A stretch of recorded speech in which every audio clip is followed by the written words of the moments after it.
Alright, so a bit of a longer term outlook here for KNC. We are on the weekly chart. You'd see that anytime we've really had a move similar to what we have currently, a strong move to the upside with very few corrections, we usually have some sort of correction short after.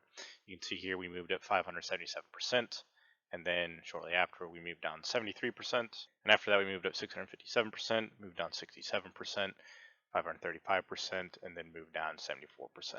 So usually moves like this, right, with very little corrections, even just a candlestick, will do result in some sort of correction. And I believe that we're probably going to see this happen at around $6 where this previous high was. And you can even see the date ranges for this. They're relatively quick moves, right? 19 days, 15 days, again, 15 days.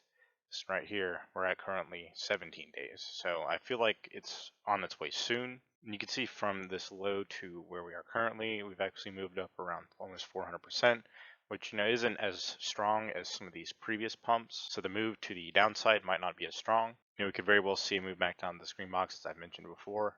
And if we also take a Fibonacci retracement from this low right here to around $6, you can actually see that the 618 or the golden pocket is lined up relatively well with the bottom of this green box I had drawn. If we take a look at the RSI on the weekly, you can see that the highest we've ever gotten to is around 88. And currently we're at the oversold territory of 80, but this definitely doesn't mean we can't move higher. We can move all the way up to say 90. But it is worth a mention, we are oversold on the weekly. You can see here that every time we have been oversold, we've always had some sort of reset, and that usually followed with these relatively strong moves to the downside. And another reason why I think we're going to see some relatively strong resistance here is the last time we touched $6 back here, we had a 98% move to the downside. So I definitely don't expect us to just completely, blow through $6. We could even wick over it just a little bit and then come back within it. But, considering we have gotten a 98% drop in the past, I fully expect that we see at least a drop to the bottom of this red box that I have drawn here, which we can actually turn green because we are currently over it. But really at that point, I don't think it'd be enough of a retracement. So, again, I think we probably drop down all the way to this green box at around $2. But this isn't necessarily a bad thing, because we'll still be setting higher lows and higher highs, right? Just like we've been doing for quite some time now.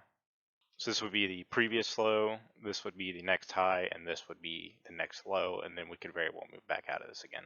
So if we take a look at the smaller time frames, you can see that we're in somewhat of a ascending channel here to the upside, which is a decent sign. You usually break to the downside when they do break, but could very well find support again. Kind of keep moving like this until we hit the $6 mark.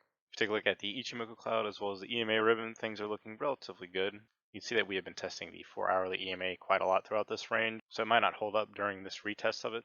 But at that point, we do have the Ichimoku cloud as well as the 204-hourly EMA underneath us, which could very well provide support, both of which are inside of this green zone of support. But again, if we do break out of this and sort of test the bottom of the box or somewhere in the Ichimoku cloud or the 200 EMA, it could very well send us back to $6 before actually having that correction I mentioned earlier. So sum things up, if we don't hold this ascending channel to the upside and tag $6, we could very well fall all the way down to the bottom of this green box or somewhere within it before you see the move to $6.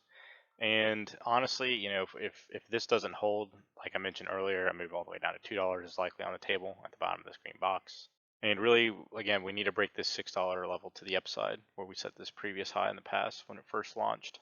If you enjoyed this video, go ahead and hit the like button. If you haven't subscribed already, go ahead and do so as I try to post content daily. As always, this is not financial advice, and I'll see you in the next one.